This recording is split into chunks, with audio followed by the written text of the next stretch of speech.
Bom dia ou boa tarde a todos, né? Quem está no exterior já é a tarde, né? Sejam todos bem-vindos ao nosso 21º Debatologia. O meu nome é Aride, eu vou mediar este debate e este evento, Debatologia, é promovido pela Associação Aracê, é a Associação Internacional para a Evolução da Consciência, é uma instituição sem fins lucrativos, é composta por voluntariado, né, pelo voluntariado, é dedicado aos estudos e à ciência Conscienciologia. O campus Aracê está localizado no Espírito Santo, na Serra, em Domingos Martins. Esta imagem que vocês estão vendo aqui atrás é uma imagem das nossas plenárias aqui no campus, eu estou no campus, então quem gostaria ou de ter mais informações dos nossos cursos, das nossas atividades, podem acessar o site www.arace.org ou podem vir ao Espírito Santo, aqui em Domingos Martins, visitar o campus, serão muito bem-vindos. Hoje, para o nosso debate, teremos a pesquisadora Maria das Graças Dantas. Ela é historiadora, voluntária da Juriscons e da Holomemória da Conscienciologia, coordenadora conjunta do Colégio Invisível da Paradireitologia. O tema que a Graça nos trouxe para debater é Resgate da Identidade Extrafísica, ou RIEX, onde a autora apresenta a atualização da pesquisa que iniciou lá em 2003. E depois ela vai contar mais para a gente como foi todo esse preparo para chegar onde ela está. Olá, Graça, seja bem-vinda.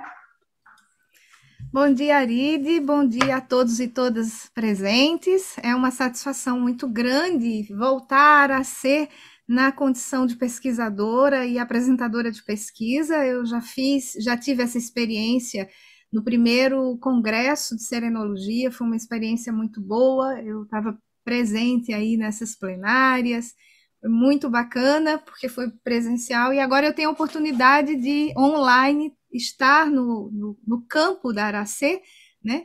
No campo mental somático e serenológico que a Aracê tem, para poder apresentar minha pesquisa. Eu quero agradecer a Aride pelo convite, a professora Aride, ao Office de Porto Alegre, a professora Lia e a professora Márcia, muito obrigada pelo convite também. Ao técnico científico da Aracê, na pessoa da professora Nasceno, e a todos que puderam estar aqui juntos comigo para a gente conversar e debater sobre a pesquisa. É uma satisfação muito grande, né, em estar aqui e vamos começando os nossos trabalhos com a pesquisa. Ok. Então, antes da gente passar a palavra para a Graça, para ela fazer uma introdução sobre o trabalho dela e até para vocês poderem questionar, auxiliar no debate, então, assim, algumas informações. O nosso debate, ele tem a duração de 1h30, então, das 9h30 às 11h, tá?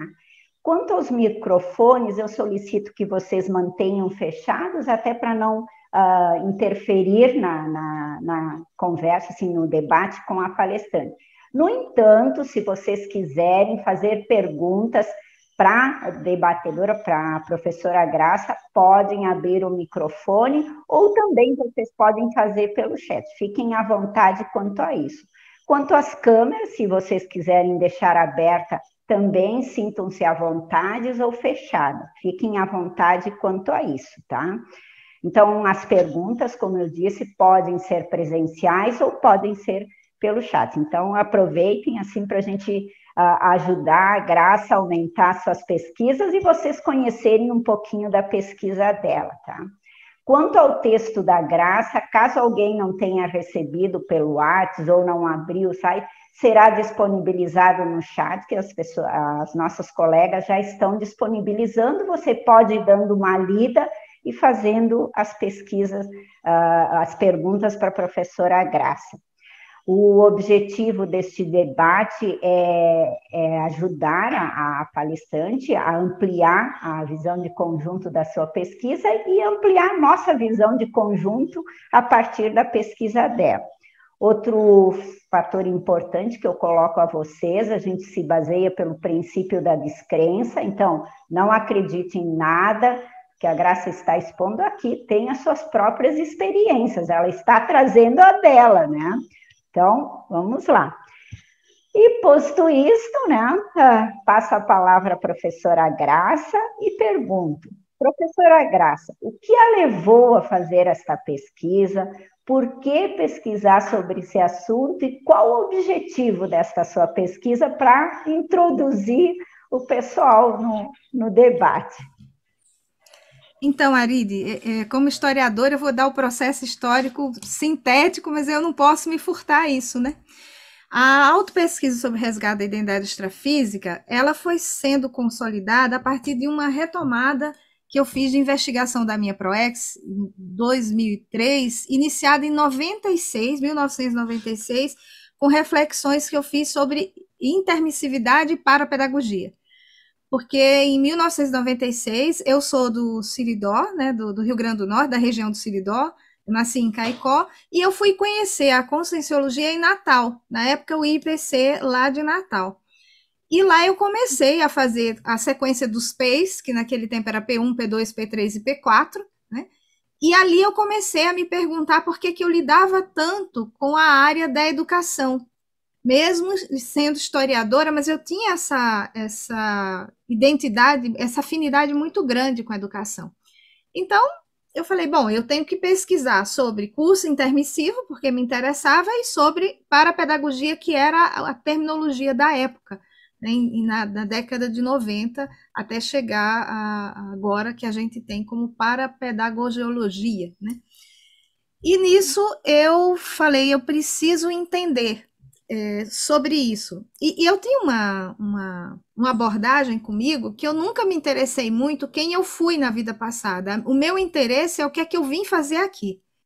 Porque eu dizia, bom, da vida passada eu já devo ter feito alguma coisa, mas o que eu vim fazer aqui eu preciso entender. E o pessoal ria muito, porque eu cheguei a passar um tempo pelo espiritismo, e eles diziam assim, não, mas eu acho que você deveria investigar, você já é historiador. Eu falei, não, eu preciso entender até para eu poder resolver o que eu tenho que resolver aqui, né? E não ter que repetir algumas coisas. Bom, aí em 2003 eu fui participar do curso Homo Sapiens em Urbanizados, tive um experimento no laboratório de retrocognições, que começaram foram experimentos muito simples, nada muito luxuoso ou com muito extrapolacionismo, mas eu comecei a revisitar cada vez mais esse tema, e eu defini o tema. Eu falei, o que eu tenho que fazer é resgate da minha identidade extrafísica, né? Então eu fui trabalhando com isso. Depois eu fiz o CPC já aqui em Brasília, e tem no CPC, que é o curso de Projeciologia e Conscienciologia do IPC, tinha um laboratório chamado Laboratório de ProEx. E nesse laboratório de ProEx, eu comecei a falar, nossa, gente, mas eu estou tendo umas ideias muito diferentes, mas eu vou anotar. E eu não entendia que era uma extrapolação parapsíquica, né? Porque eu comecei a ter flashes que essa pesquisa que eu tinha me definido a fazer, me proposto a fazer, eu tinha elaborado no curso intermissivo com orientação de professores e pesquisadores da Conscienciologia Extrafísica, na especialidade da evoluciologia, a partir do estudo de conjunto da minha holobiografia, da minha ficha evolutiva pessoal e do meu código pessoal extrafísico de cosmoética. Eu anotei aquilo e falei, bom, eu vou anotar porque eu registro tudo. Vamos ver o que é que depois acontece. Então, a partir daí eu comecei a trabalhar muito, e até no paper que vocês receberam, no artigo, né, na atualização de pesquisa, vocês vão vendo que tem um primeiro pilar que eu construí, e eu estou na 14ª versão, que é esse movimento de pesquisa em continuado, né? Então, o meu interesse sobre pesquisar a minha identidade extrafísica é muito mais eu redimensionar essa minha teoria e prática. né, interassistencial, porque se eu pensei em alguma coisa antes para vir para cá, eu tenho coisas para fazer e eu preciso fazer. Eu não posso me furtar a isso, eu não posso deixar isso de lado. Então foi isso. E eu estabeleci ações para eu experimentar o RIEX, né? Projeção consciente, a docência conscienciológica, a TENEPS, consolidar o MorphEX, não sei quando, né? A composição da minha prosopografia evolutiva, ou seja, a minha rede de sociabilidade, o voluntariado, né? E esse desenvolvimento de uma cultura extrafísica parapsíquica avançada, através do aperfeiçoamento do meu autoparapsiquismo lúcido. Então, coisas, são ações que são do dia a dia, não tem nada de muito grande nem de muito pequeno, é o necessário para que eu possa me manter conectada à minha procedência extrafísica, que no momento o meu interesse é a do curso intermissivo. Muito bem, professora Graça. Então, para a gente ir também assim, incentivando, aguçando a curiosidade dos nossos participantes, que daqui a pouquinho vão começar a questionar, chamou minha atenção que nesta vida você é historiadora, né? Sim. Mas eu vejo que você faz parte da Juriscons, que você coordena um colégio. Por que você não fez direito nesta vida? Uma vez eu recebi um e-mail com vários livros de biografias de advogados, de uma série de coisas, e eu fiquei muito impressionada, porque eu falei, olha que bacana e tudo mais, tem muitos anos. E eu perguntei, mandei para a professora Cristina Aracá, que na época coordenava a Juriscons, e acho que o colégio ela ainda estava na coordenação, e eu disse para ela, olha aí, eu tinha que ter feito direito, é a segunda vez que eu nessa vida, que eu me confronto com essa história de ter feito direito. Ela brincou e falou assim, não, você não fez direito porque você já faz tudo direito. E deu uma risada, né? Então, essa foi mais simples do que a primeira. A primeira, eu ainda morava em Caicó, e eu já fazia o curso de História, eu tinha um professor, o negócio foi assim, o curso de História eu comecei em Caicó e eu andei com esse curso pelo Nordeste inteiro, porque eu me mudava de cidade e eu transferia o curso.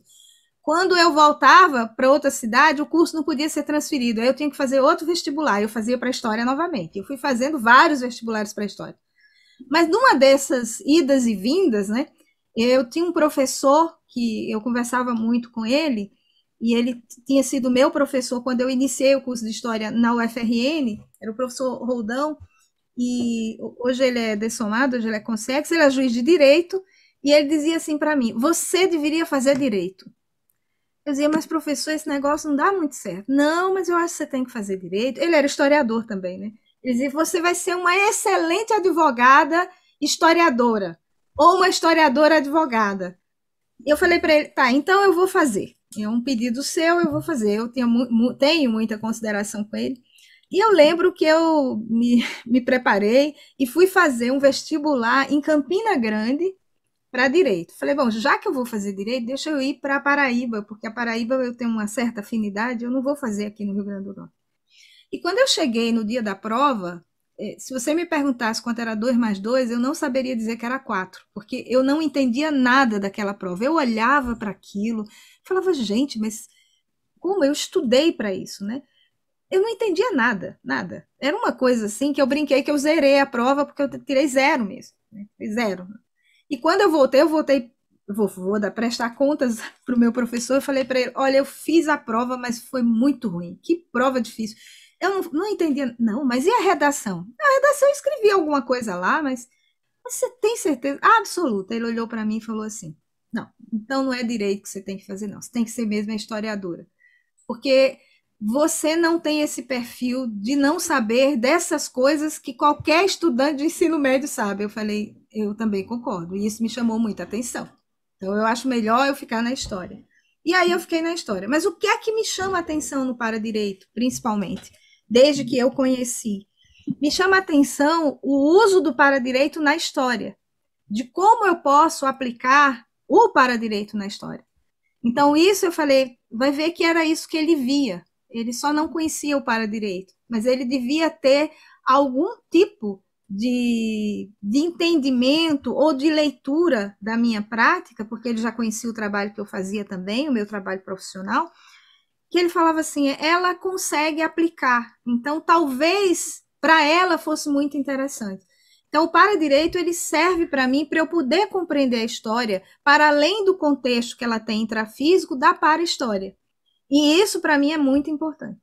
Então, o para-direito, para mim, é algo vivenciado, não é nada teórico, é bem prático. Muito bem, muito bom essa sua explanação, porque a gente fiquei, quando eu li o seu texto e conhecendo você, isso me chamou a atenção, eu disse, nossa, que interessante, a Graça não ter feito direito, e, no entanto, coordena um colégio que é da Paradireitologia, faz parte de uma IC que é Juriscom, né? Ótimo. Olha, já temos uma pergunta aqui da Silvia Facuri para você, Graça. Você já vivenciou, por meio da projeção lúcida, algum tipo de cultura extrafísica e poderia comentar? Bom dia, Silvia. Não, de cultura extrafísica, não, né? Eu já tive experimentos com culturas que são nossas aqui, mas extrafisicamente. Eu estava até comentando com a Arid, a Ana, antes da gente começar, né? Então, assim, uma das coisas que mais me chamou a atenção, e uma das pesquisas, foi que uma vez eu saí do corpo e eu estava num lugar com muita natureza, tinha um espelho d'água e eu estava com meus dois irmãos, eu tenho irmãos que são gêmeos, Fabiola e Fabiano. Eles se aparentavam pequenos. E quando eu olhei para o outro lado, tinha uma consciência toda pintada, né? E eu olhei para ela, ela tinha um cajado assim grande, não era nem uma lança. E eu, muito braba, né? Falei para ela assim: olha, é o seguinte, se você tá aqui para meter medo, né? Nem vem que não tem. Eu recém-saída dos cursos, gente, assim, trabalhando muito com energia, eu falava, não, eu me protejo. A minha preocupação era com os meninos. Eu dizia assim, ó, se você quer fazer algum tipo de embate, faça comigo, com eles não. É a mim que você quer. E ele só ria para mim, ele não fazia nada. E eu fui ficando muito braba com aquilo, né? Porque eu falei, a gente tá rindo da minha cara. Eu falei, você vai ficar só rindo? Você não vai fazer nada, né? De repente ele some. Passam-se uns meses, a gente aqui no Polo de Pesquisa IIPC, a gente estava com um evento que chamava Os Bastidores de Brasília, era um estudo parapsíquico, que a gente está falando, chamava Meeting, Polo Meeting sobre Brasília. E antes disso a gente fez um tour parapsíquico por vários locais, porque essa era uma das atividades que iam ser feitas. E uma delas foi o Museu do Índio. Fazia muito tempo que eu tinha ido no Museu do Índio. E aí a gente adentra o Museu do Índio, que hoje não é nada do que era antes, hoje ele está totalmente depauperado, infelizmente. A gente entra no Museu do Índio e ao final, quando eu chego, eu me deparo com a mesma criatura num pôster imenso, assim, grande, né? E eu comecei a ficar muito agoniada. E quem estava comigo perguntou assim, você está passando mal? Eu digo, de vergonha. Muita vergonha. Eu estou branca, amarela, azul, que vocês estão vendo aqui, mas é de vergonha. Era um Maori, né? Estava ali. E era uma exposição que eles estavam trazendo. E eu olhei aquilo, e aí eu fui estudar os Maori. Né? Sim. São dos Maoris que começa a discussão da justiça restaurativa. Então, eu comecei a juntar as pontas. Tudo, para mim, é pesquisa. Eu acordo de manhã e eu vou dormir pensando em pesquisa. Né? Tinha um aluno no CIP que dizia assim, professora, quando eu olho para você, eu vejo uma pessoa com uma lupa bem grande olhando as coisas. Eu falei, é mais ou menos isso que eu faço. E eu anotei aquilo. Eu lembro que eu sentei no chão, peguei o papel que eu estava, rememorei a projeção, anotei e falei, eu preciso estudar esse povo. Era um sinalizador muito claro, inclusive para a minha brabeza, que eu tive na projeção. Se eles lidam com justiça restaurativa, que danado que eu estava ali tão braba. Não tinha nem porquê, né?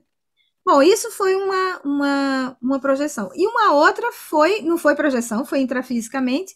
Eu, assim que cheguei em Brasília, morava numa cidade satélite, vizinha à cidade satélite tinha um shopping, tinha uma livraria, e eu passava todos os dias na livraria quando eu voltava do trabalho, até umas 9 horas, para ver livro, para conversar com os vendedores e tudo mais. E nesse dia a livraria tinha um canto muito recuado, que era onde ficava história, sociologia, filosofia. Na frente ficavam os best-sellers, aquelas coisas todas que vendem mais. Eu sempre ia para lá para olhar se tinha alguma novidade. E quando eu cheguei nessa sessão, que eu fui dando a volta na gôndola, eu me deparo com uma pessoa totalmente estranha, estranha no sentido assim, ela não era nada do que eu veria no Brasil, nem num índio do Brasil, né? E eu olhei, eu falei, não, eu já tive uma experiência, agora eu preciso ter calma, né? Deixa eu exteriorizar a energia. E eu exteriorizava a energia, nada. Eu falava, eu não sei se é... Eu fiquei muito chocada, assim. Não sei se é consciência, se é consciex. E teve uma hora que eu exteriorizei tanta energia, que ele deve ter sentido alguma coisa, que ele fez assim para mim, né? Eu levantei a mão, eu não sei se foi um aceno, ou se foi pare, chega, já tem demais, né? E quando ele saiu, o vendedor falou, olha, você foi a única pessoa que conseguiu interagir com aquele rapaz.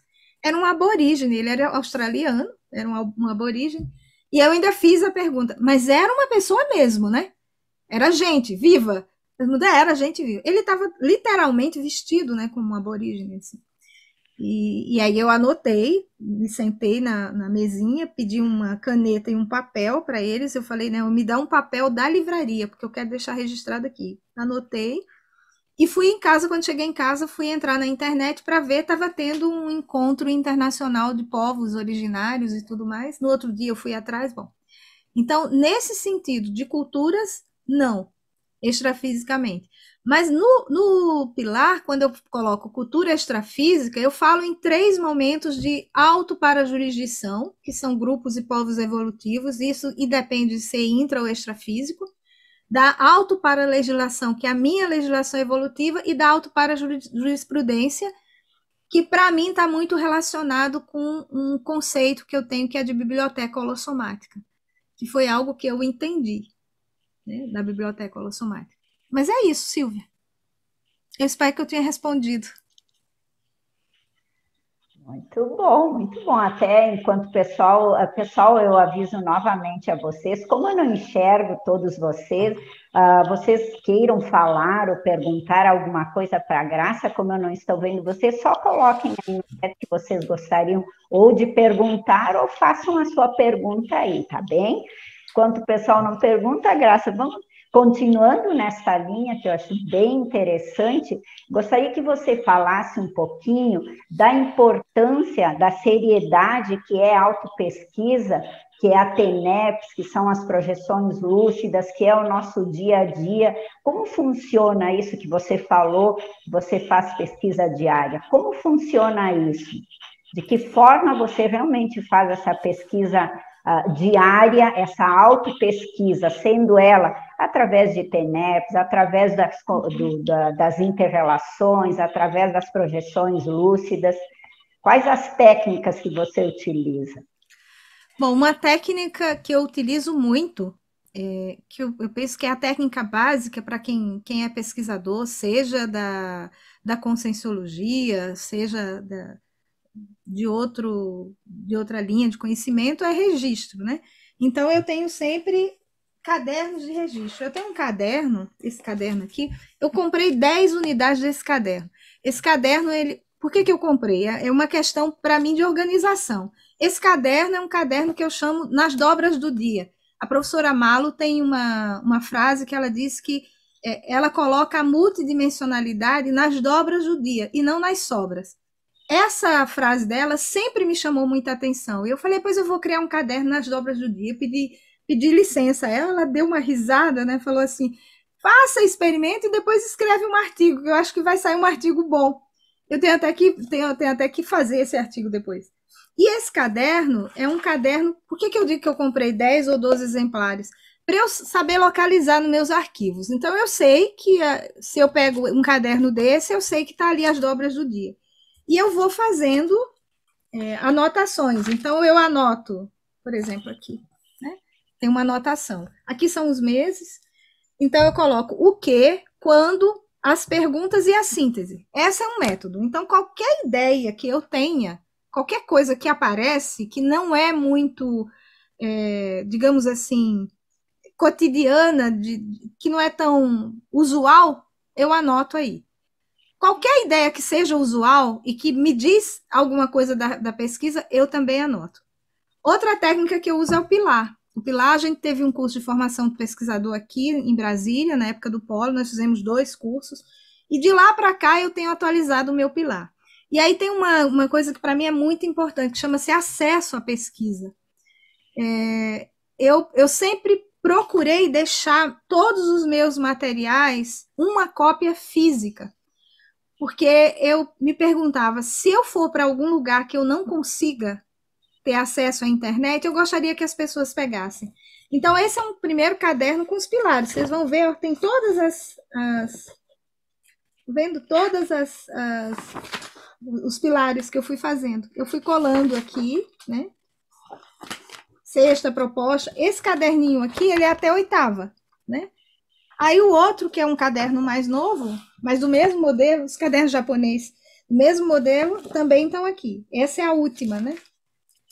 Então, esse é um jeito que eu tenho de deixar a pesquisa exposta. Se um dia precisar ir em algum lugar e levar a pesquisa, esse caderno pode passar na mão de todo mundo pode pegar o caderno e ver. E esse outro aqui é um caderno que eu fiz da sistematização, foi o primeiro ensaio que eu fiz sobre o RIEX. Então, eu digitei e eu fui colando, para eu poder vendo, para eu poder ir olhando. Né? Essa é uma outra técnica também que para mim me faz muito bem, me dá muito sentido em relação a isso. Uma outra técnica que eu tenho, eu vou ter que deslocar a minha câmera, vamos ver se vocês conseguem.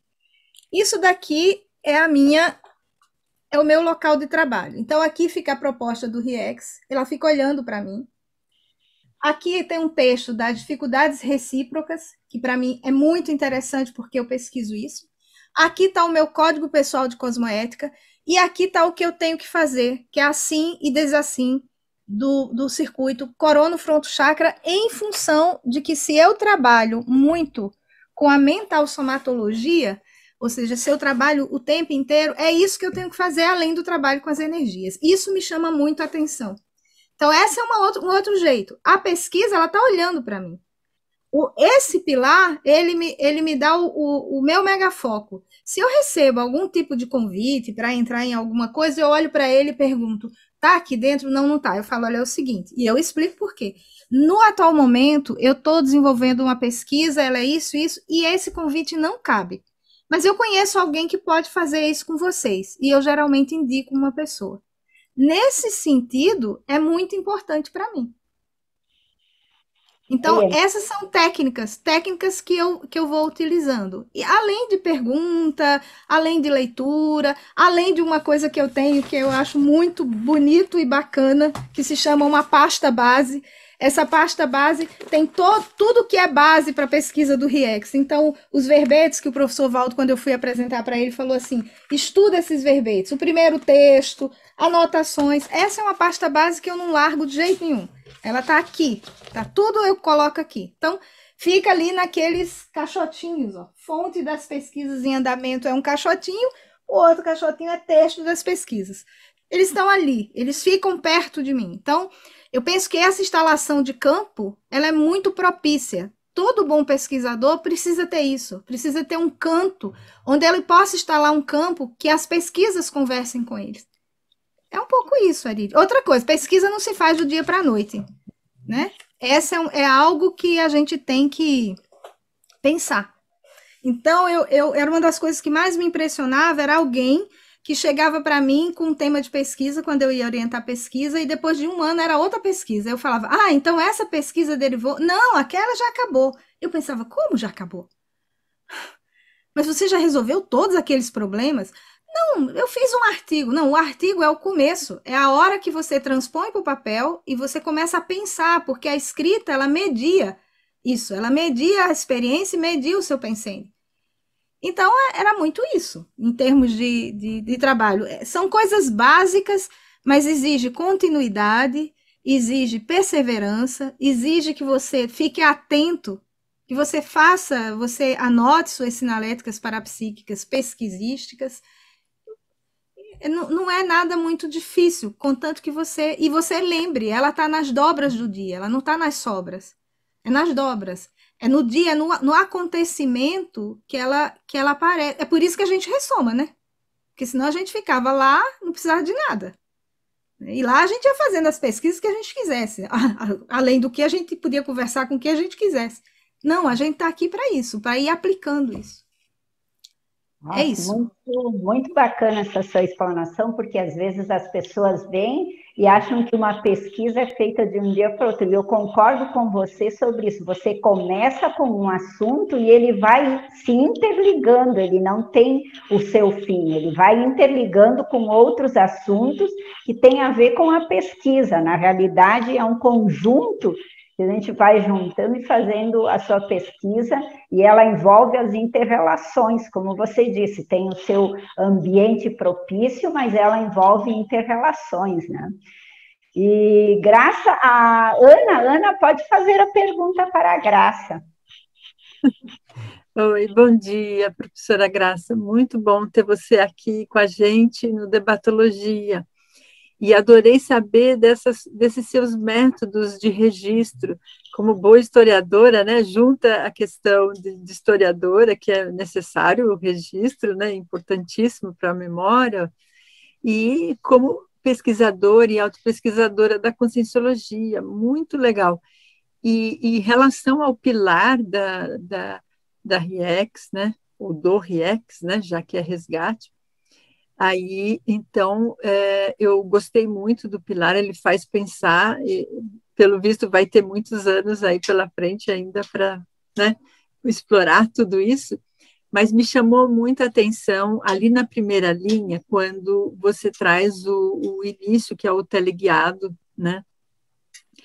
E aí você traz o último item, o teleguiado autocrítico, e o último item é o epicentrismo de conjunto, e que está dentro do campo da pangrafia. Eu gostaria que você nos explicasse melhor isso, porque eu tinha pensado numa possibilidade de ser epicentrismo em conjunto, mas, na verdade, a sua opção foi epicentrismo de conjunto. Então, você pode nos esclarecer aí como que é isso? Está fechado o teu microfone, Graça. Eu fecho para não ter Não, barulho mas para pode você. deixar, você pode deixar sempre aberto, que sim, facilita. Então, o epicentrismo de conjunto, ele está ali no tema. O pilar ele funciona. Você tem esses temas que são temas principais. Então, se vocês forem ver do primeiro pilar para essa última versão, só muda isso, da semiconsexualidade para o teleguiado autocrítico. E o epicentrismo de conjunto, ele foi uma reflexão que eu fiz e também uma recuperação de coins de parcerias evolutivas entre consins e consciexes, para que a gente pudesse ter atuações que fossem contemporâneas e extemporâneas, com uma inteligência contextual evolutiva, mesmo em condições diferentes de manifestação consciencial. Mas o escopo e a intenção era comum. E isso, além de qualificar a dinâmica do epicentrismo, ou o ato do epicentrismo de conjunto, isso acrescentava o patrimônio consciencial de quem estava envolvido. Então, quando eu tive isso, que eu pensei, eu vivenciei algumas experiências e eu falava, eu preciso dar nome para isso, né? Tem que ter um nome isso. Não dá para eu ter experiência, tem que ter um nome.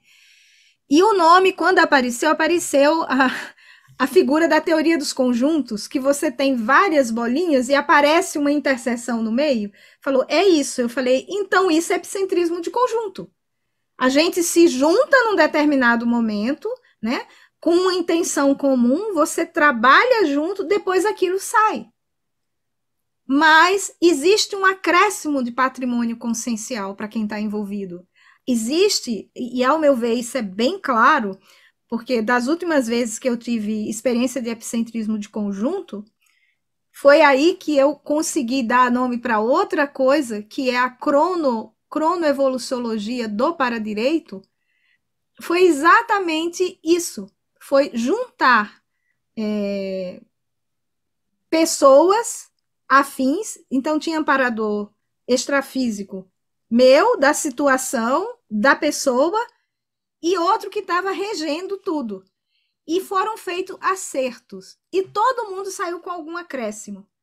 Porque é muito interessante, isso não acontece todo dia não, tá? É bom vocês ficarem sabendo. E são momentos que acontecem na TENEPS, então assim, eu não tenho uma TENEPS que todo dia eu tenho um epicentrismo de conjunto com uma cronoevoluciologia do paradireito, não.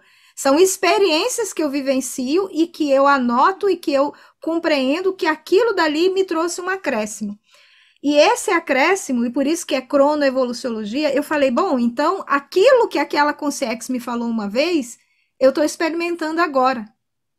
Que é esse epicentrismo onde eu aprendi, a consciência que foi a pessoa que foi assistida também entendeu, foi muito claro, né, a expressão dela, e os amparadores também, porque e aí entra com a história da amizade parapsíquica, porque foi mais ou menos um encontro de todo mundo para atender aquela consciência que tinha muito mérito para ser atendida, né?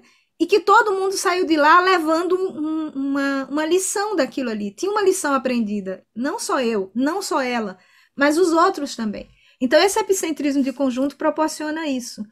E geralmente, por isso que eu coloquei a parceria entre consciência e consciex. Eu fico me perguntando, por exemplo, naquele livro que é sobre a história do parapsiquismo, do professor João Ricardo, o quanto que tem de parceria, o quanto que tem de epicentrismo de conjunto ali. Com certeza tem, porque se a gente for pensar, e aí vamos fazer uma extrapolação assim, vamos pensar bem grande. Se a gente for pensar no Serenão, o nível de acúmulo de experiência no patrimônio consciencial dele foram de experimentos que ele não realizou sozinho, ele realizou com mais gente.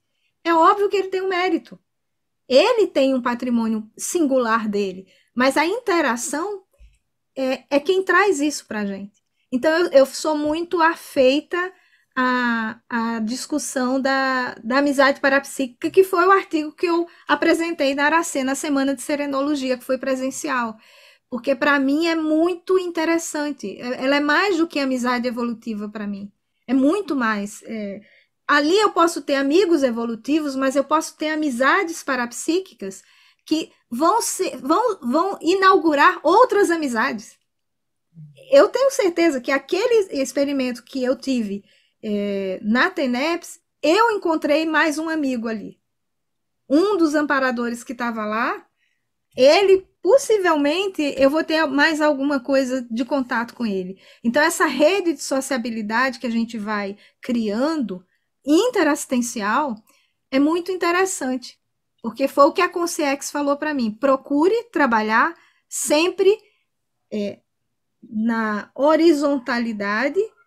Não, procure manter o trabalho como você faz, na horizontalidade. Mas lembre-se, nunca abaixo da rede da assistência, sempre acima. E isso me chamou muita atenção na época, e eu fui prestando atenção nas coisas que iam acontecendo. Então é isso. Muito legal, obrigada aí pelas explicações, ficou agora mais claro. E eu vou ter depois, eu vou entrar na fila, vou ter mais perguntas, mas eu vou entrar na fila. Obrigada. Nós já temos várias perguntas aqui para a professora Graça, tem gente que quer perguntar, vou seguir aqui pela ordem, né, para não pular ninguém. Eden Rodrigues, você quer que eu faça pergunta ou você quer perguntar diretamente à professora? Posso perguntar. Pode abrir o teu microfone, a câmera, se você quiser, pode perguntar a ela. Eu não estou com câmera, infelizmente. Tá bem. Então, eu vi ali que você falou em biblioteca holossomática, e aí eu gostaria que você desse uma expandida nesse conceito e o que você considera como biblioteca holossomática, Graça, por favor. Então, a biblioteca holossomática, ela tem uma experiência, Aden, muito interessante. Um bom dia para você. A Aden é uma colega já de 2 cursos e a gente sempre troca informações. Assim que eu comecei a voluntariar aqui no Polo de Pesquisa, uma das primeiras tarefas que me deram foi ficar numa feira de livros. E aí vocês imaginem que eu achei muito ruim, né, essa tarefa, porque eu adoro livros. Eu falei assim, olha, me coloquem em todos os horários que vocês quiserem, eu estou de férias. E eu ficava naquele stand, né? E eu adorava, assim, para mim foi muito bacana porque eu fiz muita pesquisa. E entrou um senhor que falou assim para mim: de todos esses, ele já entrou assim, ele não me deu nem bom dia, nem boa tarde, nada, né? Ele falou assim: de todos esses livros que tem aqui, qual é o livro mais importante para você? Aí eu peguei o Projeciologia e eu falei: esse. Aí ele olhou para mim e falou assim: mas esse é o livro que você levaria para um lugar que você ficaria isolada, sem contato com ninguém? Vamos. E ele era assim, bem posudo, né? Bem arrogante. Assim. Vamos para o clichê comum. Esse é o livro que você levaria para uma ilha? Somente ele? Eu falei: é esse livro. Mas por quê? Porque eu podia sair da ilha a qualquer hora. Ele olhou para mim, falou assim: me explique. Eu abri nas técnicas projetivas e falei: aqui tem técnica projetiva de todo jeito. Além do que, a ilha tem muita energia imanente. Tem água, tem floresta, tem tudo. Se eu passar fome, tem aqui, e sede, tem aqui a projeção do jejum e da sede. Então, ó, eu estou bem na ilha, não tem nenhum problema. Nessa ilha eu estava muito bem com esse livro. E ele não me disse mais nada, falou: vou comprar o livro, tem mais alguma coisa que você indica? Eu falei: não, acho que para o senhor esse livro é a melhor coisa. Pode levar esse livro, é tranquilo. Mas ele acabou comprando outras coisas. Aquilo eu anotei, porque foi uma resposta inusitada, era o que eu pensava do Projeciologia, mas eu fiquei pensando, por que esse senhor entra aqui, ele me trata de forma grosseira, eu respondi para ele feliz e animada, ele sai com o livro, anotei, né? E aí eu fiquei pensando, bom, um tempo depois nós fizemos no Polo nós tínhamos uma prática que a gente chamava de cestas científicas. Eram sempre as sextas-feiras, a partir das 19 horas e até as 21h30, onde todo mundo apresentava as pesquisas. Era mais ou menos um debatologia, só que era só interno, não ia só para os voluntários. O de vocês é muito mais democrático, muito melhor, né? O nosso ainda ficava muito restrito aos voluntários. E alguns alunos que tivessem feito a CP1, alguma coisa assim, que convidavam. Mas era uma formação mesmo interna nossa. E eu falei: olha, eu gostaria de apresentar um tema que eu estou dando o nome de biblioteca holossomática. Mas antes eu gostaria de fazer um trabalho sobre bibliotecas. Então eu fui botando tudo que tinha de cartaz de biblioteca e pedia para o pessoal escolher qual a biblioteca que ela queria estudar, o voluntariar e tudo. E depois eu apresentei o conceito de biblioteca holossomática, que é uma auto-verpom também, não está nesse texto, mas ela é o repositório de todos os meus processos que são representativos, informativos da minha ressoma, que eu tenho em mim, e os repertórios de culturas que são multidimensionais, que foram elaboradas e deflagradas na serexologia pessoal. E eu tenho um PenSene sobre isso, né, que chama assim, Biblioteca Holossomática para a Psicoteca Pessoal. Então, se eu consigo acessar as minhas memórias e holossomáticas, ou seja, aquele gosto, aquele pensamento, aquela emoção, eu ando com a biblioteca. Se me tiram tudo, eu ainda tenho alguma coisa para eu fazer. Então, esse conceito de biblioteca holossomática, ele está afiliado ao paradireito numa escrita do professor Valdo Nudak, onde ele fala sobre a reverberação megacognitiva. E é muito interessante, porque essa reverberação megacognitiva é exatamente os efeitos cosmovisiológicos são abrangentes, sejam de atos, de fatos, de parafatos, em qualquer lugar ou dimensão, mas é o autoconhecimento, a autoconscientização de um determinado conhecimento evolutivo, que é a Neo-Verpom, quando você, de um planeta, é transferido para outro. Então, a minha biblioteca holossomática, no momento que eu tenho essa compreensão, é do planeta Terra. Se eu for transmigrar da maior ou menor, eu vou levar essa biblioteca holossomática comigo, seja para qualquer corpo, e eu posso acessar. Então, isso depois eu pensei, Graça, isso foi um bom jeito de você dizer assim, se você não tiver livro, você ainda vai dizer para o povo, mas eu tenho uma biblioteca holossomática. Que seja, né? Pode ser um bom jeito de você sair com uma piada dessa, assim, com um jeito, assim, né, irreverente de falar. Que seja, mas para mim é muito importante. É isso, Adi. Muito bem. Muito bom. E outra coisa, pessoal, caso eu veja que tem bastante gente que talvez se a Graça falar algum termo que vocês não compreenderem ou não entendem, não se constranjam de perguntar que a gente explica, a Graça explica, tá? Fiquem à vontade, porque a gente às vezes acaba usando muito neologismo, então não se envergonhem de perguntar, tá? Nós temos outra pergunta da Beatriz. Beatriz, você quer abrir a câmera e fazer a pergunta ou quer que eu faça? Pode fazer a pergunta, tranquilo. Oi, Graça, bom dia. A Beatriz pergunta para você, Graça, a importância das amizades evolutivas na retrosenha pessoal do RIEX. Oi, Bia. Bia é uma grande amiga aqui de Brasília, a gente já voluntariou junto no polo de pesquisa. Bom, uma retrosenha que eu tenho de amizades evolutivas, no RIEX, o artigo das amizades parapsíquicas, para mim, é muito isso, né? Que é algo assim que... Uma vez eu fui conversar com o professor Valdo, e ele me disse uma coisa. Quer dizer, na verdade, ele deve ter lido na minha parapsicosfera que eu sempre dei muita importância para a Consciex. Algo ele falou assim para mim, você sabe, né? Consciex é mais importante que Consim. E nessa época foi quando eu fui apresentar esse artigo para ele, perguntar algumas coisas para ele, e a amizade parapsíquica, que é exatamente essa conviabilidade parapsíquica, experimentada, validada, geralmente de caráter educativo, evolutivo, fraterno, que é cultivada multissecularmente ou às vezes inaugurada ali, naquele momento, entre a Consim Parapsíquica e a Consciex amparadora, ela é fundamental porque ela aponta, para mim, alguns indícios, e eu gosto muito do paradigma indiciário que o professor Ginsburg trata, né, um historiador, de que aquele movimento que foi feito de assistência tem uma amizade evolutiva inserida. E aí é isso que eu fico me perguntando.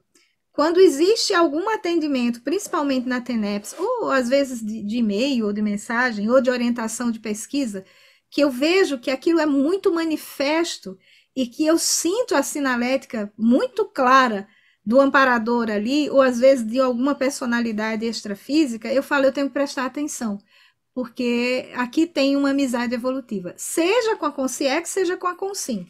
Então, a amizade evolutiva, para mim, é retrosenha nesse sentido. Ela aparece para mim de forma muito clara em todos os momentos que eu estou trabalhando com a interassistencialidade, mas também nos momentos em que eu estou na TENEPS. E eu penso que nesse momento de pandemia, o nosso laboratório pessoal em casa, eu brinco que é um laboratório portátil, né? Para onde você vai, você leva a TENEPS. Então, assim, não tem por que você dizer, não tem mais dinâmica, não tem mais laboratório, como é que eu vou fazer? Tem, se você é tenepsista, você tem um laboratório portátil da melhor qualidade, com as suas energias, aonde você vai, você leva, se você precisar sair, ele está ali com você. Então, a TENEPS, ele ajuda muito, a TENEPS ajuda muito a gente a entender. É o meu laboratório, digamos assim, principal de pesquisa, mas o meu dia inteiro é assim. Então, interações, às vezes aparece uma pessoa que faz tempo que você não conversa, perguntando, tá tudo bem? Como você está? Lembrei muito de você. Eu falo, opa, vamos lá, tem alguma coisa aqui. E aí eu começo a conversar com a pessoa e a gente vai em frente na conversa. Às vezes ela precisa só saber como eu tô, não precisa de mais nada. Outras vezes essa Graça, eu precisava saber de uma coisa assim, você pode me ajudar? Indico, encaminho e tá tudo certo. Então, os contatos para mim são motivo de muita alegria. Eu nunca tive problema de ter contatos que me deixaram muito, muito triste, né? Pode me deixar com outros sentimentos. indignada às vezes, apreensiva, mas triste não. Eu nunca tive isso. E a amizade parapsíquica, para mim, ela é um conforto muito grande. Ela me dá esse amparo. É isso. Eu espero ter Obrigada, respondido, Graça. Foi excelente. Obrigada, viu? Como tudo que você faz. Eu gosto muito. Tereza, você quer que eu pergunte ou você quer abrir o microfone e falar? Pode fazer a sua pergunta. Ah, tá. Posso perguntar. Bom dia. Oi, Graça, tudo bem? Tudo bem, Tereza? Que alegria lhe ver aqui. Pois é, me interessei muito, eu me interesso por essa temática, né, do resgate da identidade extrafísica. E me chamou a atenção quando você colocou na definologia, no parágrafo prática, onde você relaciona o resgate da identidade extrafísica com a experimentação do teleguiamento autocrítico. Aí eu gostaria que você comentasse como que foi essa experimentação do teleguiamento autocrítico relacionado ao RIEX. Então, eu tenho tido algumas extrapolações que as coisas vêm muito redonda para mim. Redonda até demais. Não é intuição, não é parapsiquismo, não, são coisas bem claras e bem redondas, assim. E geralmente são em momentos que envolvem mais gente. Eu penso que é uma extrapolação assim pequena, mas muito pequena, do que seja um teleguiamento, mas muito pequena, não é nada grande não. É como se tudo viesse muito bem delineado. E aquilo encaminha de um jeito que todo mundo se sente muito bem amparado com aquelas sugestões que eu dou. Do ponto de vista do resgate de identidade extrafísica, e essa pergunta sua ela é muito boa, porque o que é que eu aprendi com isso? Eu aprendi que essa pesquisa é uma pesquisa que ela vai continuar quando eu voltar para o extrafísico. Ela não vai terminar aqui. Porque lá eu vou contabilizar os saldos da pesquisa. E o que é que eu posso fazer? Então, essa foi uma pesquisa que eu fiz para muito tempo. Não é só para agora. Ela ainda vai passar por muitos cursos intermissivos, até eu chegar no ponto que eu tenha o teleguiamento extrafísico como o café da manhã. Mas eu já estou vendo aqui. Eu já estou vendo que tem coisas. E como é bom. Porque é muito interessante que a palavra teleguiado ela é pejorativa do ponto de vista intrafísico. É alguém que nem pensa. O teleguiado autocrítico é aquele que recebe a sugestão, que trabalha com a equipe extrafísica ou com aquele amparo bem pontual, mas ele sabe que dali vai dar uma repercussão que não é só para ele. Ele, então, não é mais o mais importante. Já foi. O mais importante é que aquela ideia e que aquela mediação ela seja desenvolvida por mais gente. Então, isso é que é interessante para o resgate da identidade extrafísica. E por isso que eu tenho... Isso é uma verdade relativa de ponta que eu tenho, mas assim, com muita tranquilidade. Essa pesquisa ela não é só para agora. É uma pesquisa que eu ainda vou voltar com ela para o extrafísico, eu devo trabalhar muito com isso, entendeu? E na próxima vida retomar, porque eu preciso entender essa dinâmica. É uma dinâmica que para mim me é muito cara. Da ressoma, da dessoma, do intermissivo, aquele ciclo que a gente faz, ele sempre me chamou a atenção. Principalmente no período intermissivo, que é onde eu contabilizo, onde eu avalio, onde eu sei se eu fiz, se eu não fiz. Por que que eu fiz?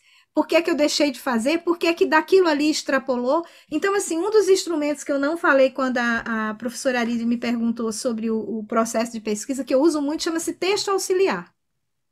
Se eu tenho, naquele conceito, uma palavra composta ou sozinha que me chama muita atenção, eu escrevo um texto auxiliar sobre ela. Então, aquele texto, ele me ajuda a compreender a incidência daquela composição, seja uma palavra ou seja uma composição de duas palavras na minha pesquisa. E isso que é interessante. Isso ajuda a ampliar minhas sinapses. Bom, é meio difícil ter experiência de teleguiamento autocrítico se você não tiver as sinapses muito bem formadas para isso. Se você não se compreender e não ter léxico para isso. Porque às vezes é falta de léxico também, a gente não tem. Então, esse léxico, ele é muito interessante de ser adquirido. Eu preciso compreender a pesquisa. A pesquisa é minha. Então, eu preciso compreender. Então, assim, é coisa que eu desconfio ao longo desse tempo que eu andei pesquisando, que eu talvez tenha já tido isso. Mas é uma extrapolação, assim, 0,01%. Não é nada grande, mas aquilo é muito pontual para mim. É pontual demais, assim. E isso é uma questão de você assumir. E quando você assume, você entra no fluxo. Porque tem uma das coisas, assim, uma da parte da pesquisa que é do auto-pensene paradireitológico, que está no pilar, que é da parte do curso intermissivo, que a gente fala de fluxo do cosmos, tudo a gente fala de fluxo do cosmos. Para mim, o fluxo do cosmos, assim, eu vejo como uma trilha, uma espiral grande que você vai passando ali. Quando você começa a entender e você começa a colocar no papel, deslindar aquilo, escrever, você entra no fluxo do cosmos, porque ele já existe. Você que estava fora ou não. Por isso que eu brinco muito, falo assim, foi uma sincronicidade. Não, você entrou no fluxo do cosmos. Sincronicidade, para mim, é sinônimo de que eu entrei no fluxo do cosmos em algum momento. Então, essa extrapolação do teleguiado, eu tive muito pouco. Porém, é isso que eu quero chegar. Em mais 2 vidas, quem sabe, já meu café da manhã ser teleguiado autocrítico. E para isso eu estou trabalhando bastante. Estou prestando muita atenção. Muita atenção. É isso. Obrigada, Graça. E é bem interessante, Graça, quando você fala que a pesquisa é sua, mas você é a pesquisa, né? É um paradoxo, porque é você ao mesmo tempo, é a sua pesquisa e você se pesquisando. É muito interessante. Leandro, pode fazer a pergunta para a professora Graça. Bom dia, Graça, pessoal, tudo bom? Bom dia, Lê. Graça, é o seguinte, eu fiz aqui vendo os detalhes, né, da pesquisa, que é riquíssimo, é muito bacana, e a questão os dados da autopesquisa nas entrelinhas, né, envolvendo para direito, né, que não precisa ir muito para o cosmos, assim, né, só a realidade intraconsciencial é muito rica. E a questão da mnemônica, que é muito séria, né, e nesse sentido, desse autorresgate, para o autorrevezamento multiexistencial, esta é a obra que vai se tornar um livro, e o que você pode expandir, né, desse assunto com a filosofia prática do para-direito? Então, eu não sei se vai ser o livro, mas vai sair um bocado de artigo, né?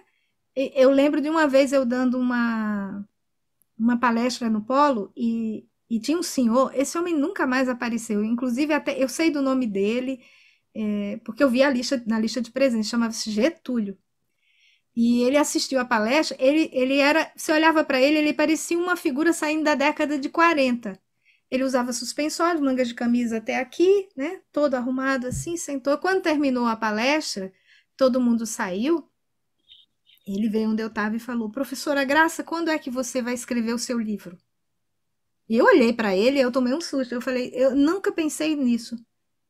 Eu penso que é a hora de você começar a ir pensando nisso. Foi muito boa a palestra. Saiu, esse homem nunca mais apareceu. Às vezes eu fico pensando, quem será essa pessoa que veio lá me dar o recado e foi embora? Nunca mais. E eu fiquei assim, tão aturdida na hora, que eu fui lá na recepção e falei: gente, no atendimento, procura, como é o nome daquele... ele entrou aqui, deixa eu ver, Getúlio, pronto. Só o que eu sei dele. Essa pessoa, ela sempre permeia o meu imaginário. Bem, eu não sei então se vai sair um livro. Eu espero que saia pelo menos um opúsculo, alguma coisa que não seja de 200 páginas, mas seja de 80, que eu possa encontrar depois, né? Alguma coisa pequena, mas isso é... Agora, isso para mim é filosofia prática do para-direito. Vai ser o tema do fórum esse ano, né? E a filosofia prática do para-direito, para mim, é isso. É quando a gente sai da teoria do para-direito, que é uma teoria que, bom, quem propôs não era teoria. Eu penso isso muito interessante, porque foi o professor Valdo que escreveu, e ele escreveu porque ele vivenciava. Então, para ele não era teoria. Para nós é que podia ser teoria, mas para ele era muito claro isso, né? O conceito do que é o para-direito, o pensamento justo, íntegro e reto, em consonância com o cosmos e tudo mais. Então, para ele, isso era muito interessante. E ele fazia disso, no dia a dia dele, algo muito presente. Então, para mim, a filosofia prática do para-direito, assim como a conscienciologia é a holofilosofia, é você aplicar diuturnamente essa pensionização justa, íntegra e reta no seu nível evolutivo. Isso que a gente tem que pensar. É como a gente se manifesta de forma justa, íntegra e reta no nosso nível evolutivo, que possivelmente é muito diferente do nível evolutivo de um evoluciólogo, do nível evolutivo de um desperto, não sei, né? Mas de um serenão, de uma consciência livre, né? Será que eu fico às vezes me perguntando, como será que a consciência livre vivencia o para-direito? Deve ser um negócio assim, interessantíssimo. Pois que eu queria pelo menos conversar com o evoluciólogo para ele me dar notícia disso. Porque com a consciência livre eu não sei se eu vou conversar, mas com o evoluciólogo, assim, escuta, você tem alguma notícia de como a consciência livre aplica o para-direito? Porque, repare, ele mexe com coisas muito grandes. O gerenciamento dele é imenso. Então, a filosofia prática do para-direito dele deve ser muito interessante. Extremamente interessante, né? E uma das coisas que eu falo muito é que o voluntariado na holomemória da conscienciologia habilita a gente a, pelo menos, passar na porta do evoluciólogo. Porque a gente lida com memória e memória conscienciológica. Então, pelo menos, para a gente passar no corredor e saber, olha, ele está ali dentro, já habilita, né? E outra coisa, no Colégio Visível, a gente tem uma pesquisa, um projeto que chama Antologia Biografológica, onde a gente trabalha o paradigma consciencial, as biografias a partir do paradigma consciencial e aplicando o para-direito. Eu brinco com todo mundo, eu falo assim, ó, gente, quem sabe, hein? Eles vão dizer assim, não, fulano de tal, chama aquelas meninas lá do Colégio Visível, que elas fizeram um negócio lá interessante, vamos ver se elas têm mais alguma coisa para acrescentar. Nunca se sabe. Isso é uma possibilidade. Então, eu tenho um bom humor muito bom para lidar com essas coisas. E eu penso que a filosofia prática do para-direito nos habilita a gente olhar o mundo de outra forma, de outro jeito. E esse pensamento justo, íntegro e reto, esse pensene, né? Justo, íntegro e reto, é no nosso nível evolutivo. Às vezes a gente vai ter um pensene justo, íntegro e reto, bem parecido com o que seria o pensene justo, íntegro e reto do Cro-Magnon. É o pensene que ele tem. A gente não tem... Isso é que é bonito. A gente ressoma para isso, para a gente poder ter essa diversidade circundante. E a gente aprender com as diversidades que a gente tem. Espero que eu tenha respondido, Leandro. A base do universalismo, né? Do respeito. Isso. Que a gente se propõe a praticar, né? Agradecido. Eu que agradeço. Muito bom. Silvia, você quer falar com a professora Graça? Quer fazer a tua pergunta para ela? Acho. Muito bom o tema, então a gente quer aprender mais, né? Graça, ali no... Vou olhar aqui. No Otto Verpon, Grafo Pensene Holobiográfico Cosmoético, você poderia citar, dar sua opinião, da importância de escrever e publicar o texto autobiográfico? Então, o Grafo Pensene Holobiográfico Cosmoético é uma... E aí eu vou fazer um histórico pequeno, Silvia. Eu sempre tive muita resistência de escrever biografia. Então, no curso de História, as professoras diziam assim, mas você daria uma ótima biógrafa. Eu falava, não acho muito boa ideia, não. Eu não acho que é uma coisa boa. Então, eu sempre me interessei muito por teoria da história, porque eu estudava todo aquele povo que pensava, e aquilo, até hoje, é muito bacana para mim. E uma vez que eu fui convocada profissionalmente para fazer uma biografia, e aí eu tinha que fazer, não tinha outro jeito, eu fiz a biografia e a pessoa, quando leu, falou assim: você me deixou nu. Aí eu olhei e eu falei: esse negócio não é muito bom, não. Falou: mas eu vou publicar. E ele publicou lá no site e tudo. Mas você me deixou nu. As pessoas vão saber quem eu sou. Mas foi isso que você me pediu? Então, a sua biografia é essa, pelo menos a atual, né? Então, o grafo pensene holobiográfico cosmoético é exatamente aquela escrita que a gente registra e publica em uma existência, né, sem prejuízos materiais e simbólicos, o percurso evolutivo da consciência biografada ou autobiografada. Então, esse é um grafo pensene que ele é cosmoético, contextual, provisório, relativamente conhecido e público de uma manifestação consciencial. Então, o processo da autobiografia é isso. É aquilo que você compreende naquele momento. E aí eu tenho uma outra verpom que chama argumento holobiográfico, que é isso que eu digo. Quando eu escrevo sobre alguém, é o meu argumento holobiográfico. É um argumento. Aquele argumento pode servir, por exemplo, para aquela consciência entrar num curso intermissivo, para ela assistir uma palestra, para ela fazer qualquer outra coisa. Mas é um argumento. Porque eu não tenho a visão do todo. Então, se eu pego a linha do tempo ou a frisa cronológica daquela consciência, eu tenho aquele pedaço da história dela. Eu não tenho nem o antes e nem o depois. Então, enquanto historiadora, para mim sempre foi muito sério a discussão, na época era ética que eu chamava, né? A ética sem prejuízos materiais ou simbólicos, mesmo dizendo o que é. E a gente tem visto na história um movimento interessante de 2 décadas para cá, mais forte na última década, de alguns historiadores escrevendo biografias retratativas de personalidades que, se você for ver o conjunto da biografia dela, é apresentada como a 18ª, milésima pessoa depois de ninguém. De tão difícil que a pessoa era, assim, todos os trafares da pessoa tá ali naquela biografia. E tem alguns historiadores que, e é isso me interessa. Por quê? Porque eu preciso saber qual é o nível de amparo que esses historiadores estão tendo para pegar essas biografias, e são historiadores bem reconhecidos, pegar essa biografia e selecionar e apresentar isso. Aqui na sala nós temos um exemplo, que é a professora Patrícia Souza, que fez uma tradução, não põe a mão no rosto, fez uma tradução das cartas de Maria Leopoldina de Áustria, e ela foi muito criteriosa nisso. Então, você pega o livro, você tem, para mim, aquele livro é um exemplo de argumento holobiográfico. Você pega e você vê naquele livro, é óbvio que você vai ver os limites de Leopoldina, sim, mas você também vê as coisas boas que ela tinha. E isso é muito interessante.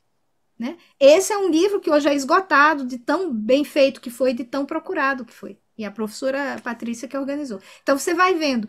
Isso do ponto... Eu fico me perguntando, Leopoldina, se pegasse aquele livro, ela ia olhar para aquele livro e ia dizer: nossa, mas que interessante. Né? Não falaram só das coisas ruins, depreciativas, pejorativas que falavam de mim. Mas, olha, pegaram aspectos importantíssimos. Essa, para mim, é o mais importante na escrita de uma biografia ou de uma autobiografia. Que você possa falar sobre isso, mas não se depreciando, não se enaltecendo, mas dando a sua justa medida. Por isso que o pensando justo, íntegro e reto ajuda muito. Isso aqui é justo para eu colocar? Isso aqui não? E assim vai. É isso. Obrigada. Eu que agradeço. Eu que agradeço, Silvia, suas perguntas. O Renato Matos diz que gosta muito de vocês, meus amigos evolutivos da Paradireitologia, e ele gostaria de fazer uma pergunta para a professora Graça.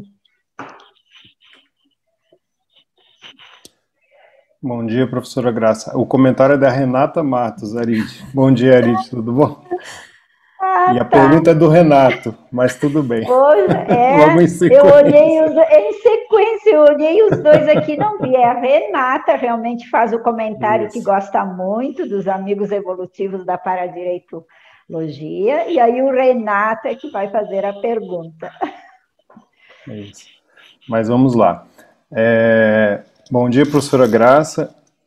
Estava dando uma olhada aqui no seu texto novamente e gostaria de fazer uma pergunta sobre a culturologia, onde você elenca, né, você coloca lá 11 abordagens, 11 culturas, e me chamou a atenção a cultura da paradireitologia como primeiro item. Então eu gostaria, se você pudesse explicar qual foi a sua vivência, né, inicial aí nesse contexto das culturas, para classificar a paradireitologia, qual foi essa condição, e depois se você puder comentar essa ordem das culturas.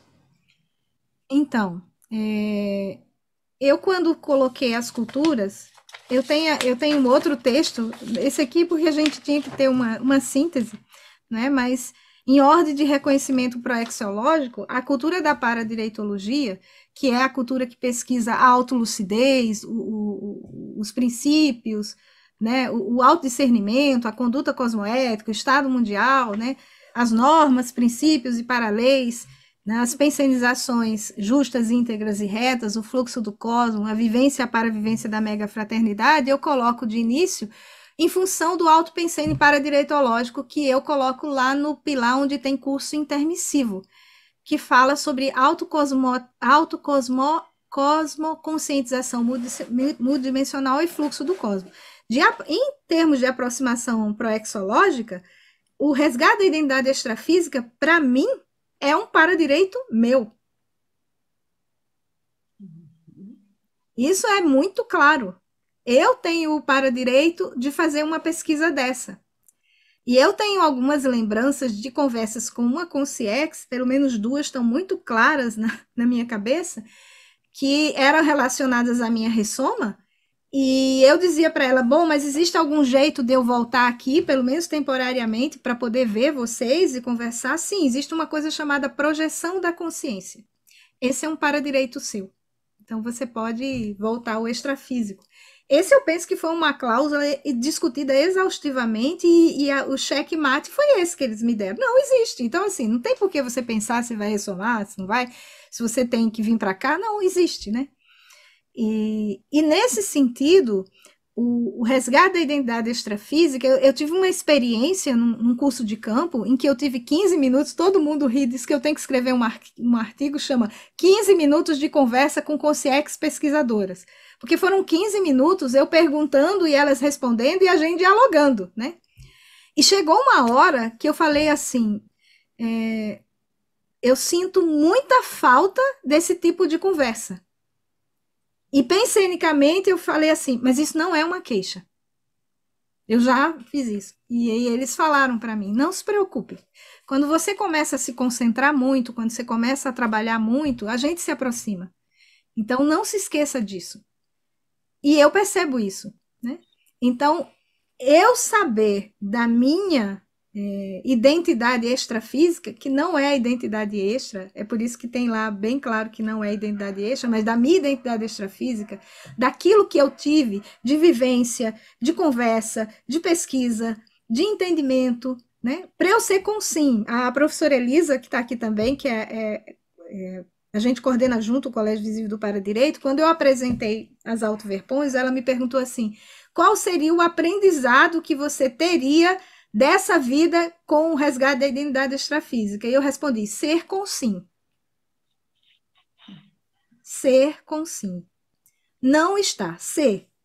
Nesse momento, eu preciso entender que mesmo estando aqui ressomada, com um corpo físico que é difícil para mim, não é simples, nunca foi, né? Por isso que a estruturação de cláusulas do meu CPC ela é holossomática, eu tenho uma cláusula por soma, uma cláusula por psicossoma, por energossoma e para o mental soma. Porque eu preciso entender isso aqui, eu preciso me entender nesse corpo, eu preciso saber o que eu faço com ele. Né? Então, o resgate da identidade extrafísica é um paradireito que eu tenho. A cultura da paradireitologia, que me dá condição de fazer esse tipo de pesquisa, de me encontrar, por exemplo, no autopensene paradireitológico, eu sempre quis saber, mas qual é o meu autopensene? Eu preciso entender o meu autopensene. E eu descobri, ele é paradireitológico, ele me propicia uma série de possibilidades que eu possa fazer muito com essas pesquisas. Então, eu tenho uma responsabilidade muito grande, primeiramente, comigo. Se eu acessei essa pesquisa, é porque eu sei fazer essa pesquisa. Né? Então, ela é a primeira. E a segunda é da parapedagogiologia intermissiva, que é a que mais me aproximou, que foi aquela que eu que eu comecei a fazer a pesquisa, que é a cultura parapsíquica e paradidática mental somática dos cursos intermissivos. Então, ela é o que eu chamo da minha paradidaxia, que é um texto que eu estou escrevendo também. Qual é a minha paradidaxia? Por que eu tenho tanta facilidade em orientar pesquisas? Por que eu tenho facilidade de discutir as pesquisas com as pessoas? E o mérito é delas, não é meu. Eu só medio. E elas procuram avançar nas pesquisas. Por que isso? Qual é essa paradidaxia? Isso são desde a época do Polo que eu anotava essas coisas, né? De fenômenos, de momento de devolutiva de pesquisa que parava o tempo literalmente parava, cronologicamente. Você olhava, o relógio não andava, não anda, fica ali, né? Até que aquele assunto se resolva. Depois ele é resolvido, o relógio continua a andar. Nós estamos às 10h46. Nós temos ainda quase uma hora, né? É 11h30? Vê o tanto de coisa... 11 horas. 11 horas. Vê o tanto de coisa que já foi conversada. Então, esse nível de paradidaxia, que é eu quero, inclusive, escrever, não sei se um verbete, mas escrever alguma coisa, que foi mandado o recado para mim, né? Não fui nem eu que acessei, foi a professora Yara que me disse, olha, naquele curso do CMI, que é um curso de mental somatologia interassistencial que a Intercamp tem, é para você escrever sobre paradidaxia, está muito claro aqui. Ela falou, eu achei que na época veio muito isso, e hoje foi dito, não, ela tinha que ter participado daquele curso, ela não participou, é ela que tem que fazer isso. E aí eu anotei, bom, eu anoto tudo, e experimento tudo o que eu posso. Porque é daí que eu vou dizer se é ou se não é, se serve ou se não serve. Espero que eu tenha respondido, professor Renato. Qualquer coisa, muito você me pergunta durante o resto do dia. Sim, senhora. O professor Renato é meu duplista, gente. Eu ia dizer, né? Aí qualquer dúvida durante o dia você pode perguntar a ela, e pena que a gente daí não vai saber a resposta, né? Isso que me deixa chateada. Infelizmente, professora Graça, a gente só tem 11 horas, mas nós temos ainda 2 pessoas que gostariam de perguntar, então é a Ana e depois o Isamar, e infelizmente eu acho que não vai dar tempo para mais perguntas, mas a Ana e o Isamar, depois em sequência, por favor, façam as suas perguntas. Graça, eu gostaria de voltar lá no argumento holobiográfico. Gostei muito a partir da pergunta que a Silvia fez, e aí eu fiquei pensando nas possibilidades dessa história de escrever biografias. Eu queria saber se você já pensou nessa relação do biografado com o biógrafo. Como é que fica essa inter-relação, assim, do ponto de vista multidimensional, pluriexistencial e também sob a perspectiva do curso Grupo Kármico? Que compromisso tem ali essas 2 consciências? O biógrafo e o biografado, que ligação seria essa?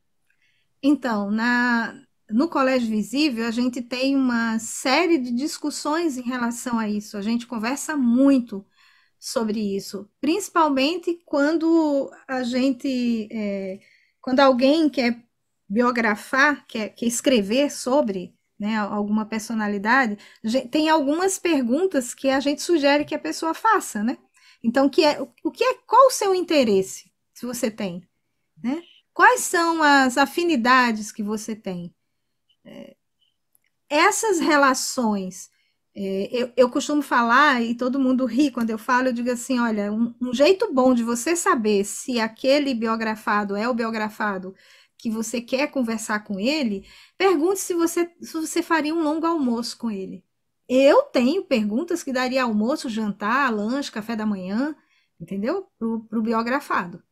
Então, se você faria um longo almoço com ele, se aquele almoço começa 12h30 e vai até 3 da tarde, conversando e tudo mais. Se você não tem isso, olha, procura pensar direito, né?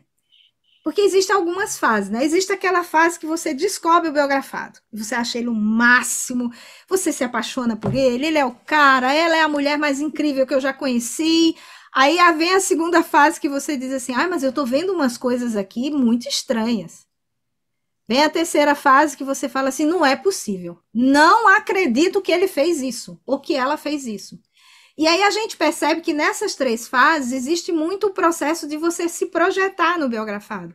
E as pessoas, assim, principalmente que tem muito processo de personalidade consecutiva, que acha que foi, que não foi, começa a achar que foi. E quando começa a ver que as dificuldades que ele tinha, os trafares que ele tinha, não é muito, assim, interessante, a pessoa começa a tirar o corpo fora, né? E tem aqueles que conseguem passar por todas as fases e falar assim, esse é um exemplo que me interessa muito e que eu quero aprender. Então, essa relação de aprendizado, ela é muito interessante. Então, essa fase da aceitação, do trato, do contrato, do acordo que você faz, é uma fase muito boa, né? E você começa a trabalhar com isso.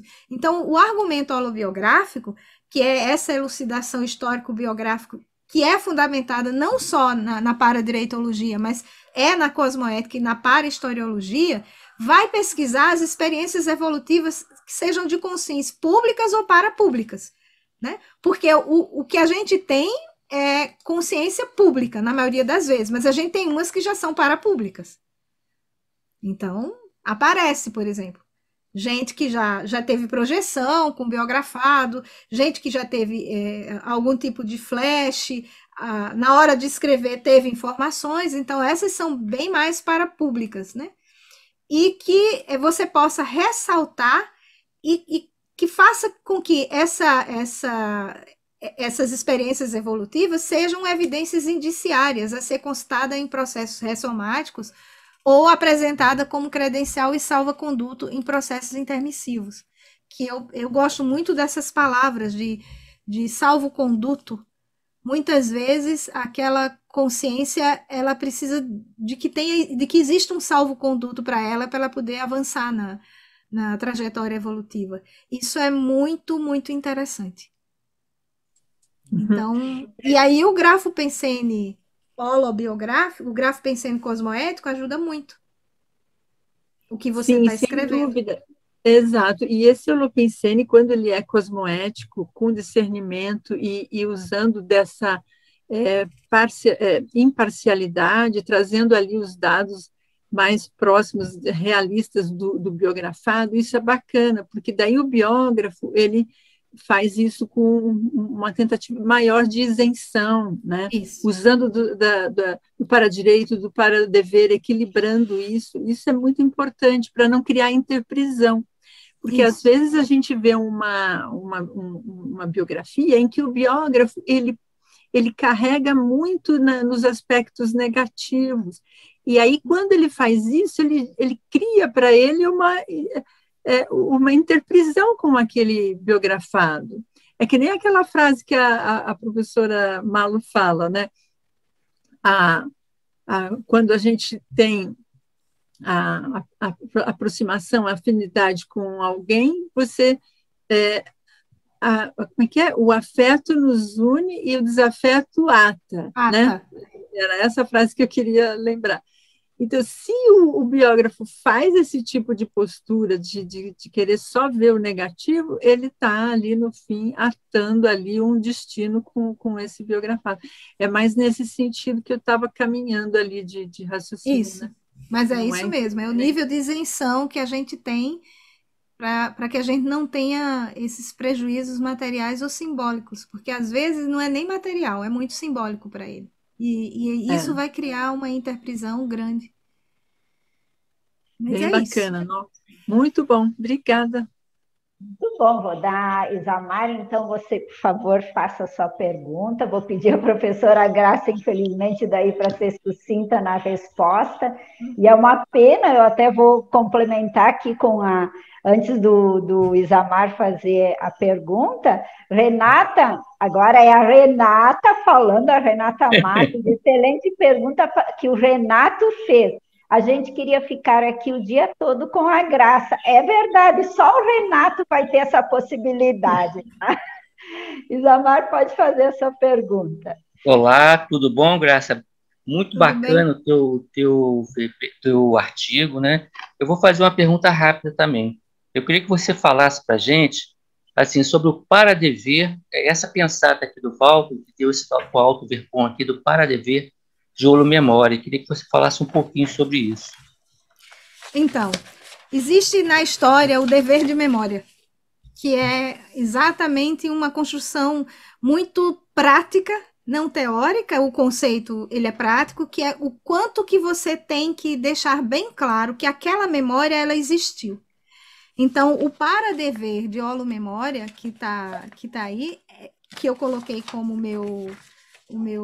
uma auto-verpom, é o meu trabalho que eu sempre fiz, né? E que foi firmado durante o curso intermissivo, de desenvolver técnicas e metodologias de registros holobiográficos e holomnemônicos. E quando o professor Valdo fala que a unidade de medida do para-dever é a paradireitologia cosmoética, é exatamente por isso. Para que eu possa entender, e aí é bem interessante que a sua pergunta ela faz a síntese de tudo que a gente vinha conversando, é que o meu trabalho de para-dever de holomemória tem que ser com uma paradireitologia cosmoética. Eu não posso excluir, incluir, destruir provas, nada. Porque a holomemória, como diz o nosso colega querido Leonardo Borges, a holomemória registra tudo. Então, se a gente escreve uma história aqui no intrafísico e ela tem hiatos, gaps, ela tem lacunas, não vai adiantar nada. Porque ela registra tudo. Então, assim, se eu escrevo alguma coisa sobre você e ela fica aqui registrada no intrafísico, no extrafísico você vai na parapsicoteca, você vai dizer assim, coitada daquela historiadora, ela é muito atrasadinha. Olha, aqui tinha tanta coisa interessante, olha o tanto de lacuna que ela deixou. Por quê? Porque não foi cosmoética. Não usou do para-direito cosmoético. Aí tem uma outra discussão, que é grande, é que se existe para-direito anticosmoético. Aí é uma discussão que a gente teria que ter feito, inclusive, com o professor Valdo, e a gente não teve tempo. Mas é isso. É esse para-dever de cosmoeticidade para-histórica, que é para além dessa história de cá. Entendi. Dessa memória. Obrigada.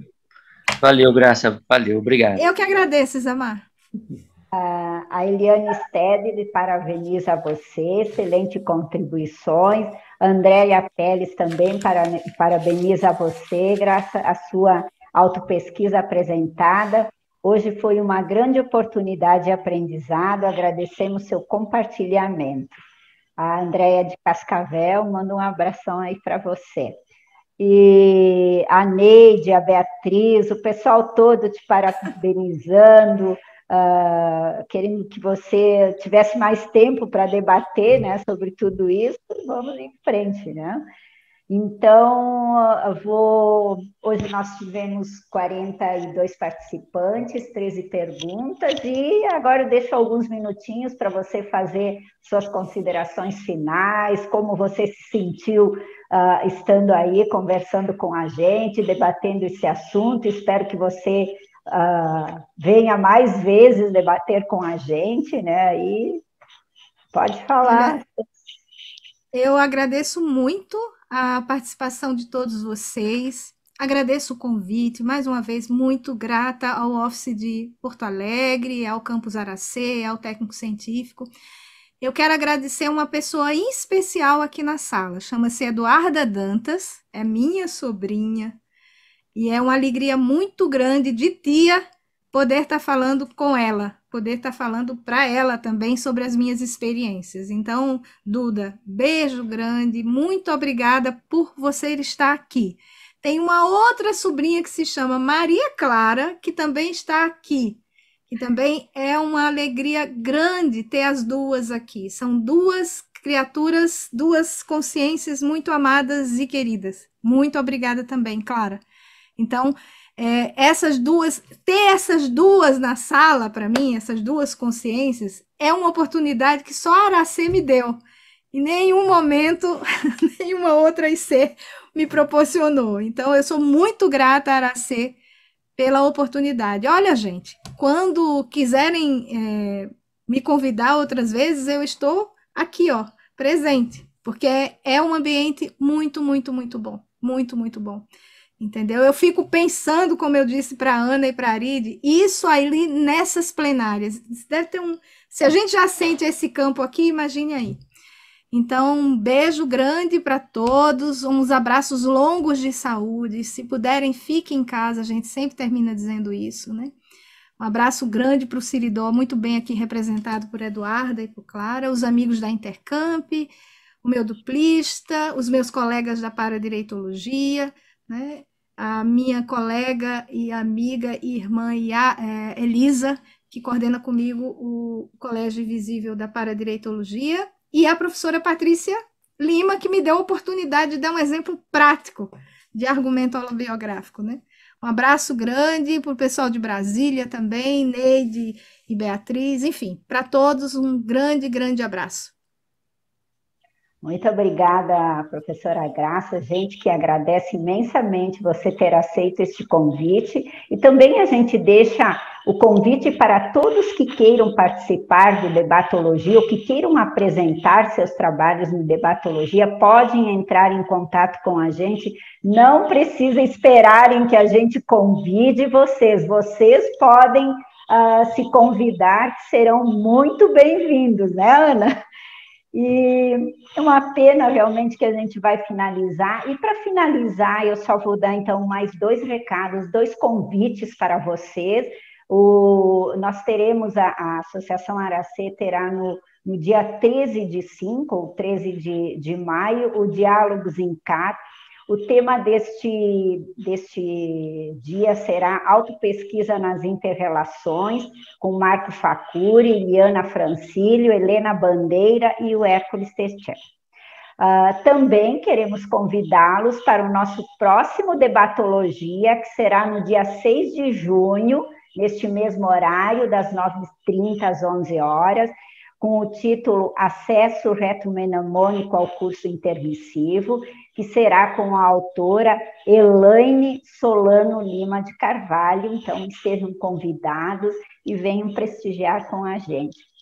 E para finalizar, eu gostaria, até para a Graça ter essa lembrança toda, que a Eduarda, que a Beatriz, que todos abrissem a câmera, se sentirem à vontade, para que a gente registre essa participação de vocês e venham conhecer a Associação Aracê.